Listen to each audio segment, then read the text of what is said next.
Hi, I'm Scott Davis, and welcome to New World Birth. By accessing this presentation, you're inviting me to share this information regarding our passage through this challenging and yet very hopeful time we're currently living in. This is the Care and Feeding of a New World Age report for the Gregorian date of October 29th, 2011, which is One Crocodile in the Mayan Tzolkin calendar. According to the theory of Carl Johann Kalaman, we have just completed all 9 levels of the Mayan tune calendar on October 28th. The Maya continue to follow the Tzolkin calendar, so I'm going to continue to include it in these reports. I see this tune calendar as being a model of exponential energy shifts, and the Tzolkin calendar as being a 260-day map of our biorhythms based on the time period of human gestation. October 29th is One Crocodile, which carries the themes of beginnings, Mother Earth, protection and trust, nurturing, primordial energy, new opportunities, information, instincts, primal creativity, the water lily, abundance, the essence of nature, beauty, receptivity, and growth. Much like other indigenous people who believed that the earth was carried on the back of a turtle, the Maya believed that our planet was carried on the back of a crocodile who would nurture and protect all of its life forms. They believed that from this primordial force, humans received messages and feelings about our connections with Mother Earth. This 13-day period would be an excellent time to spend in nature and listening to the subtle messages from Gaia. With One Crocodile, we begin a 260-day Tzolkin round, which will end with 13 Ahau on July 14th, 2012. Astrologically, the One Crocodile Trecena begins with Neptune in Aquarius slowing to a standstill as it prepares to begin to move forward on November 9th and leave Aquarius for more than 150 years as it journeys through all the other signs before returning to Aquarius.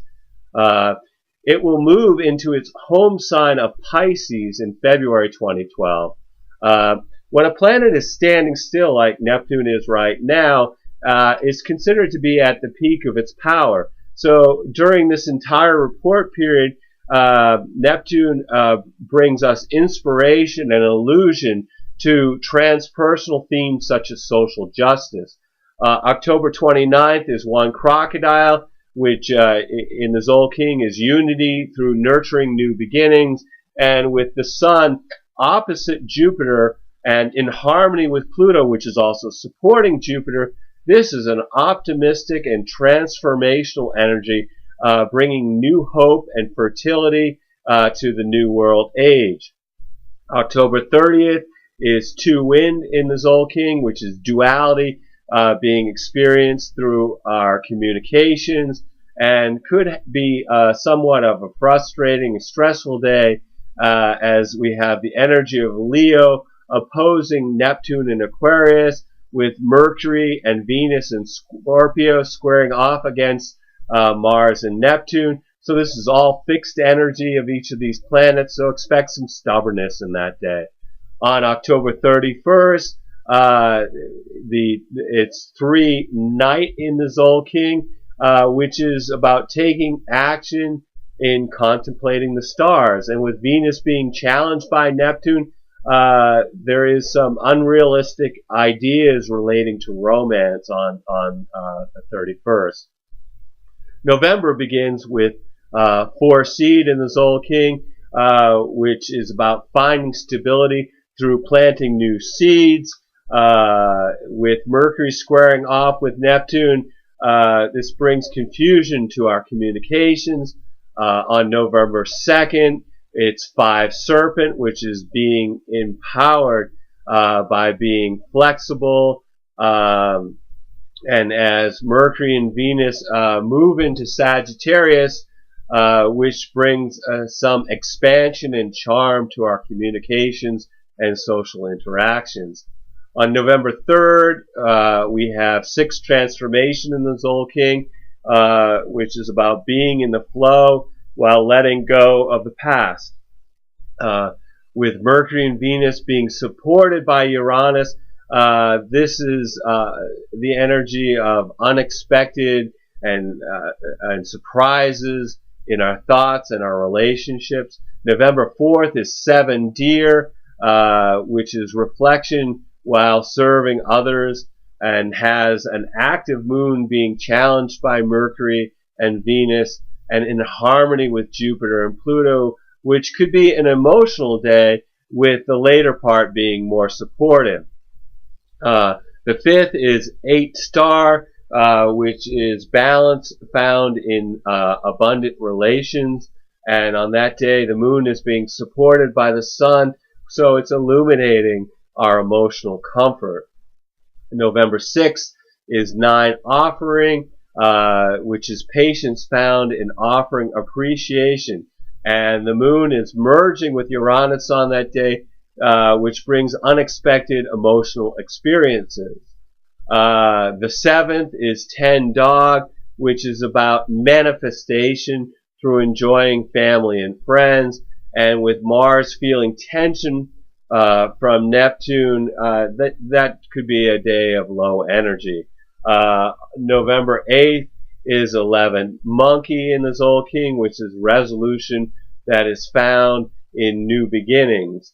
With the moon feeling tension from Saturn and stimulated by Neptune, that day could be have some confusion and could be somewhat frustrating. And then on the 9th, the Tzolkin is 12 Road, which is understanding that comes from being in service to others. And with Neptune moving direct, this is a time period that inspires social change.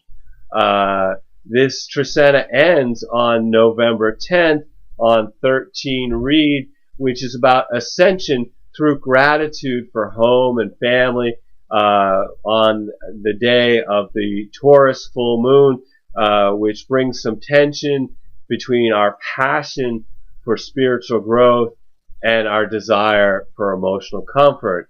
With Mars moving into Virgo on that day, that activates a grand trine in the Earth signs with Jupiter in Taurus and Pluto in Capricorn, gives us some grounded energy for expansion and transformation. We're living in a transitional time period from the perspective of many different world cultures. We're approaching the end of the Kali Yuga of Hinduism. We're moving from the age of Pisces into the age of Aquarius, according to the astrological precessions of the equinox. And to the Maya, we're completing the 4th world and beginning the 5th world. The Aztecs have 5 worlds of emergence, so to them we're moving from the 5th world to the 6th world. To the Maya, each world lasts 104,000 years.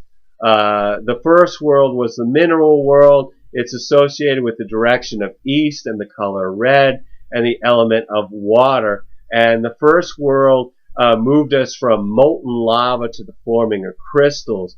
The second world is directed by the north. It's associated with the color white and the element of air. And during this time period, this is when plant life was in harmony with the mineral world. The third world was directed by the east with the color of dark blue and the element of earth. Animals evolved a symbiotic relationship with each other and with the plant and mineral kingdoms. 104,000 years ago, humans developed at the beginning of the 4th world, which is directed by the south and which is associated with the colors yellow and the element of fire. For most of the 4th world, humans lived in concert with animal, plant, and mineral kingdoms. Over the last 5,000 years, humans have shifted to altering and exploiting their environment. And I believe that this began with the shift from unity consciousness to the regional cycle, to the shift of duality consciousness that we have in the national, planetary, and galactic cycles. The national cycle began the shift away from unity consciousness with the emergence of the belief system of being made in His image, which brought the belief that divinity was separate from nature, separate from this planet, and that humans needed to be redeemed in the eyes of a patriarchal male deity located somewhere off the planet Earth. The covenant with Abraham created the belief that the earth was to be used in any way that humans saw fit. During the planetary cycle, there was a further separation between humans and nature as was increased during the Industrial Revolution, which brought more powerful tools to harness the earth's resources for the comfort of some human beings. The galactic cycle brought us the internet, which is an amazing tool to connect with other human beings, but it also can distract us from our experience with our local life forms and nature. The fifth world brings cosmic equality between minerals, plants, animals, and humans. This is a time when we refuse to exploit the planet or any of her children. It's a time of symbiosis and cooperation. The fifth world, in the fifth world, all of life's creations become protected and perfected eternal forms, and the earth, the prophecy is that the earth births an egg and then moves to its crowning place. So we're in a period of time where there's a choice between two time frames. Either the time frame where we get to flow with the planet, with the cosmos, which leads to the fifth world, or another time frame which is a very alluring and deceiving time frame that separates us from the earth and from nature.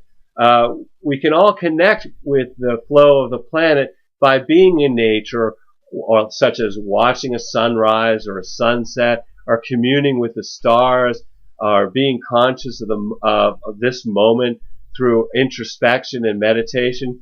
Every day is a blessing, no matter what dramas beckon us or distract us. We're all here giving the performance of our lifetime on the stage of life. Just take some moment to be in the audience and observe the play as well as playing your part. Remember that you are a spiritual being having a human experience. I'd like to thank you all for checking out New World Birth. The next segment of Care and Feeding of New World Age will be on November 11th, 2011 for One Jaguar, and it will be my first report that will have been created post the New World Birth. As always, I'm really grateful that you're connecting with this, that you're interested in it, you're sharing it with other people. This report is my way of sending some of my caring and nurturing energy out into humanity. So I'm really grateful for this. I invite you to contact me and email me at newworldbirth@yahoo.com. If you have any questions or you're interested in a reading from me, please continue to check us out on the Facebook page and the YouTube page. As always, the light in me honors the light in you. Namaste.